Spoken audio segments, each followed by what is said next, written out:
ओम शांति। आज है 30 अगस्त 2023। आज बाप दादा के अनमोल मधुर महावाक्य सुनते हैं। मीठे बच्चे, पवित्र रहने की कसम लेना ही सच्चा रक्षाबंधन है। बाप कल्प में एक ही बार यह राखी तुम बच्चों को बांधते हैं। आज की मुरली से प्रश्न है, पवित्रता की प्रतिज्ञा करने वालों को भी योग में रहने का इशारा क्यों मिलता है? उत्तर है, क्योंकि योग की शक्ति से ही वायुमंडल को शांत बना सकते हो। सारी दुनिया को शांति व वर्षा देने का उपाय ही योग है। तुम बाप को याद करते हो विश्व में शांति फैलाने के लिए।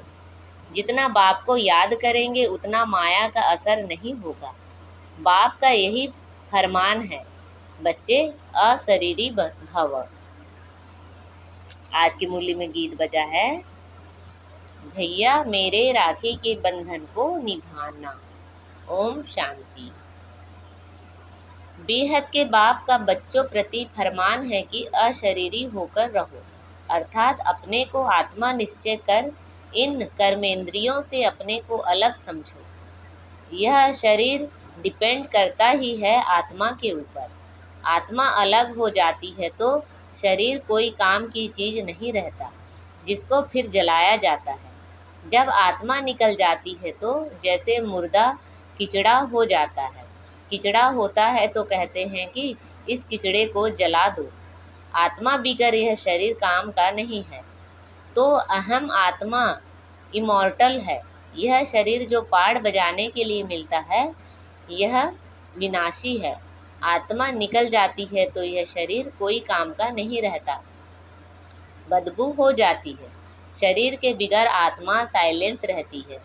बाप समझाते हैं, तुम्हारी आत्मा का स्वधर्म है साइलेंस। तुम जानते हो हम आत्मा वास्तव में परमधाम की रहने वाली हैं। परम पिता परमात्मा भी वहाँ रहते हैं। जब कोई दुख होता है तो बाप को याद करते हैं, मुझे इस दुख से छुड़ाओ। आत्मा ही सुख दुख में आती है। बहुत सन्यासी आदि हैं जो कहते हैं आत्मा निर्लेप है, परंतु नहीं, आत्मा में ही खाद पड़ती है। सच्चे सोने में सिल्वर पड़ती है तो सोना 24 कैरेट से 22 कैरेट बन जाता है। सच्चे सोने में खाद डाल देते हैं तो जेवर मुलम्मे का हो जाता है। आत्मा ही मुख्य है। आत्माओं का बाप है परम पिता परमात्मा। वही आकर इस समय बच्चों को कहते हैं, अब शरीर का भान छोड़ दो, मैं आत्मा हूँ, बाप के पास जाता हूँ। हम हैं पांडव। पांडवों का प्लान यह है, पहले यादव यूरोपवासी, फिर कौरव और यह है पांडव। बरोबर महाभारी लड़ाई लगी और फिर जय जयकार हो गया। यह राजयोग है ही नई दुनिया स्वर्ग के लिए। पांडवों की जय जयकार हुई और सब खल्लास हो गए। जय जयकार होती ही है सतयुग में। राखी का त्यौहार भारतवासी मनाते हैं, राखी बांधते हैं। अभी यह बच्चे जानते हैं राखी एक ही बार बांधते हैं, जो फिर हम 21 जन्म पवित्र रहें।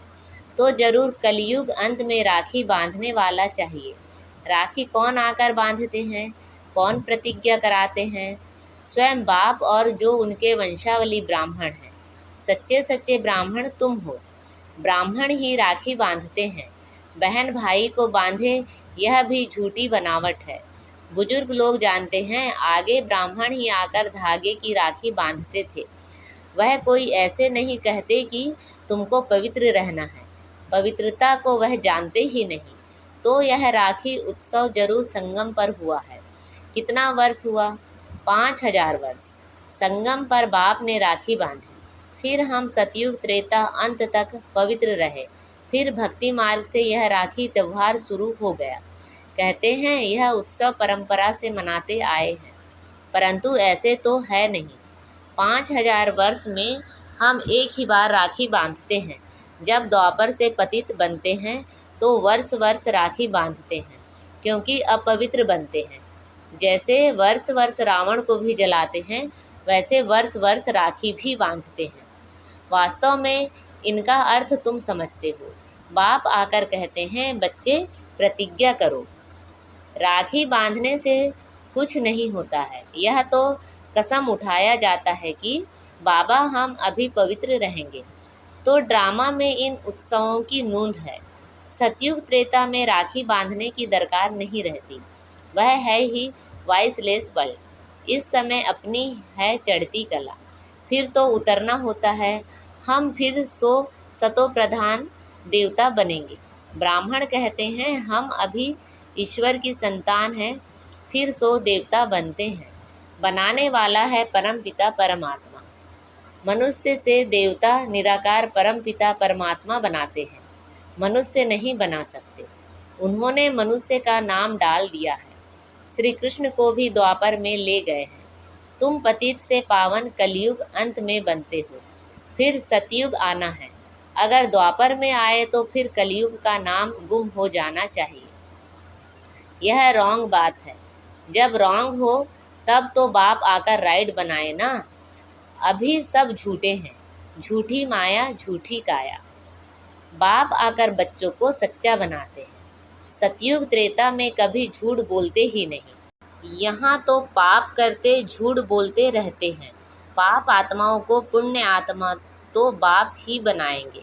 जैसे दीपमाला पर सारे वर्ष का हिसाब किताब चुकतू करते हैं ना, तुम्हारा फिर आधा कल्प का जो पापों का खाता है वह भस्म होता है, और पुण्य का खाता तुम जमा करते जाते हो। यहाँ ही जमा करेंगे, तब 21 जन्म के लिए फल मिलेगा। बाप को याद करने से ही विकर्म विनाश होंगे। नया कोई पाप नहीं करना चाहिए, पुराना खाता खलास करना है। बाप को बतलाते हैं कि बाबा हमसे यह पाप हुआ, अच्छा आधा माफ़ है। इस जीवन में भी छोटेपन में पाप किया है तो वह बतलाने से आधा दंड कट जाएगा, बाकी आधा के लिए फिर भी मेहनत करनी पड़ेगी। इस जन्म की जीवन कहानी से आगे का भी पता पड़ जाता है, क्योंकि संस्कार ले आते हैं ना, फिर उनकी अवस्था का पता पड़ जाता है। यह तो समझते हैं दिन प्रतिदिन नीचे ही गिरते आए हैं। दुनिया तमो प्रधान बनती जाती है, पाप बढ़ते जाते हैं।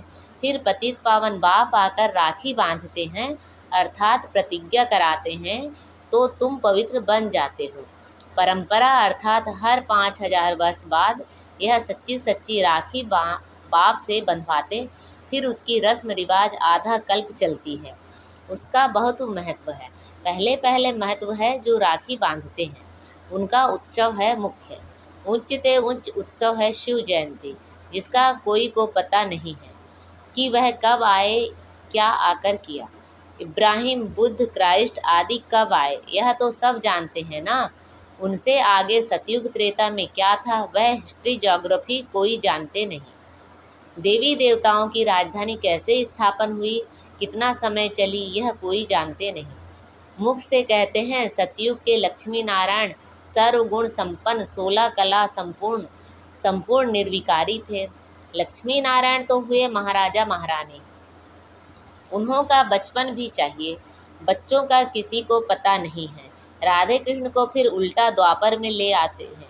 यह मनुष्यों की अपनी कल्पना है। सतयुग की आयु भी लाखों वर्ष लिख दी है, इतनी तो होनी नहीं चाहिए। खुद भी कहते हैं 3000 वर्ष बिफोर क्राइस्ट बरोबर देवी देवताओं का राज्य था, तो फिर सतयुग को इतने वर्ष क्यों देते हैं? सहज बात है ना। परंतु माया पत्थर बुद्धि बना देती है, जो बिल्कुल ही भूल जाते हैं कि हम देवी देवता थे। नंबर 1 ही जब नारायण बनता है तो उनको यह ज्ञान नहीं होता, ज्ञान प्रायः लोप हो जाता है। बाप कहते हैं अभी तुमको ज्ञान देता हूँ, मनुष्य से देवता बनाने का। देवता बन गए फिर क्या सिखलाएंगे, दरकार ही नहीं। तो राखी का उत्सव भी तुम जानते हो। यह सब उत्सव वर्ष वर्ष होते हैं। कुंभ का मेला, सागर नदी का मेला भी बड़ा भारी लगता है। सागर और ब्रह्मपुत्रा नदी का मेला मशहूर है। सागर तो बाप है, उनसे पहले यह ब्रह्मपुत्रा निकली, फिर वृद्धि होती जाती है। सागर और ब्रह्मपुत्रा का मेला देखने में आता है। वहाँ फिर है नदियों का मेला, उसमें भी साफ पानी और मैला पानी दिखाई पड़ता है। वहाँ भी हर वर्ष मेला लगता है। वर्ष वर्ष जाकर पतित से पावन बनने स्नान करते हैं। अभी तुम संगम युग पर हो, बरोबर इस समय तुम ज्ञान सागर से आकर मिले हो। यह है संगम का सुहावना समय, जबकि आत्माओं का परम पिता परमात्मा से मिलन होता है। तुम बच्चे जानते हो, जो भी पर्व मनाते हैं वह सब अभी के हैं। आज है रक्षाबंधन, बाबा थोड़ी राखी भी ले आए हैं। अब बाबा पूछते हैं, किसको शिव बाबा से राखी बंधवानी है? वह हाथ उठावे। पहले दो चार ने हाथ उठाया। फिर बाबा ने कहा, शिव बाबा से किनको राखी बंधवानी है, वो हाथ उठाओ। तो मेजॉरिटी ने हाथ उठाया। बाप दादा बोले, क्या तुम सब पावन नहीं बने हो जो राखी बंधवाते हो? फिर मम्मा से बाप दादा ने पूछा, तो मम्मा बोली, राखी तो बांधी ही हुई है। देखो, बाबा ने बच्चों की परीक्षा ली तो सब फेल हो गए। मम्मा ने ठीक कहा, तुम तो पवित्र हो ही, बाकी ज्ञान की धारणा पर मदार है। खजाना तो मिलता ही रहेगा। जब तक जीते जी, जब तक खजाना इकट्ठा करते रहो। पवित्र तो तुम हो, परंतु याद में रहने से तुम वायुमंडल को शांत बनाते हो, सारी दुनिया को शांति का वर्षा दे रहे हो। पवित्रता की ही प्रतिज्ञा की जाती है। बाप को याद करते हो शांति फैलाने के लिए। यह भी तुम जानते हो, जितना बाप को याद करेंगे माया का असर नहीं होगा। माया के तूफान भी आते हैं ना। बाप तुम बच्चों को पढ़ाकर त्रिकालदर्शी बना रहे हैं। ड्रामा के आदि मध्य अंत को तुम जानते हो। तुम्हारा यह भूलना भी ड्रामा में है, इसलिए फिर से मुझे आना पड़ता है तुम बच्चों को राजयोग सिखलाने। शिव जयंती मनाते हैं, परंतु अर्थ नहीं समझते। बाबा ने राखी लाई थी क्योंकि एक बच्चा नया आया था। यह पान का बीड़ा उठाना होता है। बाबा, हम राखी बंधवाते हैं, हम पवित्र बन क्यों नहीं बेहद के बाप से वर्षा लेंगे? क्योंकि इसमें पवित्रता है फर्स्ट। बेहद का बाप कहते हैं, आधा कल्प तुमने विषय गटर में बहुत गोते खाए हैं। यह है ही कुंभी पाक नर, 63 जन्म गोते खाए हैं। अब प्रतिज्ञा करो, बाबा हम भी पवित्र दुनिया में चल सुख का वर्षा लूँगा, परंतु हिम्मत नहीं देखते हैं। यह है ज्ञान मान सरोवर। इसमें ज्ञान स्नान करने से मनुष्य स्वर्ग की परी बन जाते हैं। भारतवासी लक्ष्मी नारायण आदि के मंदिर बनाते हैं, परंतु उनको पता थोड़े ही है कि वह कब आए थे। तो यह हुई अंधश्रद्धा। तुम बच्चों को अब बाप ने आप समान मास्टर ज्ञान सागर बनाया है। जैसे बैरिस्टर पढ़कर आप समान बनते हैं, फिर नंबरवार पुरुषार्थ अनुसार पास होते हैं। यह भी पढ़ाई है। एम ऑब्जेक्ट क्लियर लिखा हुआ है। शिव बाबा का भी चित्र है, परंतु समझते कुछ नहीं है। गाते हैं पतित पावन सीताराम। यह है ही रावण संप्रदाय। इसलिए बाप कहते हैं, अपनी शक्ल देखो, 16 कला संपूर्ण निर्विकारी हो।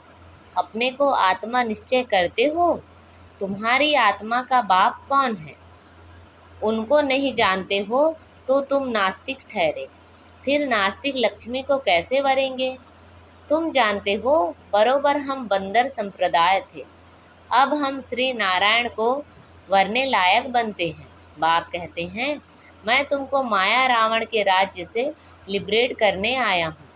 फिर रावण का बुत कभी जलाएंगे ही नहीं। यह समझने की बातें हैं।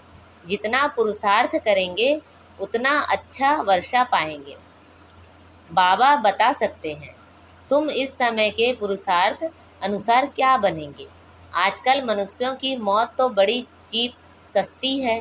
वहाँ तो समय पर आयु पूरी हुई झट मालूम पड़ेगा। हमको यह चोला छोड़ दूसरा नया लेना है।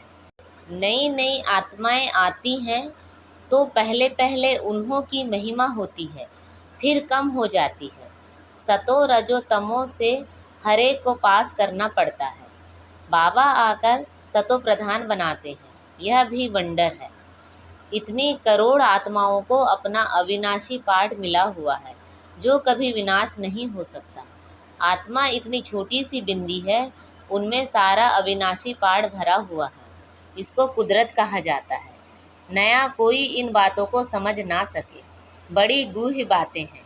शिव का रूप तो यही दिखाते हैं ना। अगर हम इनका रूप बदल दें तो कहें इनकी तो दुनिया से न्यारी बातें हैं। नई दुनिया के लिए नई बातें अभी तुम सुनते हो, फिर कल्प बाद भी तुम ही आकर सुनेंगे। तो पतित पावन बाप ने प्रतिज्ञा कराई थी, जिन्होंने यह प्रतिज्ञा की कि वही स्वर्ग के मालिक बने, इसलिए यह त्योहार मनाया जाता है। सच्चे सच्चे ब्राह्मण तुम हो। सरस्वती ब्राह्मणी ऊंची गाई जाती है। अच्छा, मीठे मीठे सिखिलदे बच्चों प्रति माता पिता बाप दादा का याद प्यार, गुड मॉर्निंग और नमस्ते। रूहानी बाप की रूहानी बच्चों को नमस्ते। हम सब रूहानी बच्चों की रूहानी माता पिता बाप दादा को याद प्यार, गुड मॉर्निंग और नमस्ते।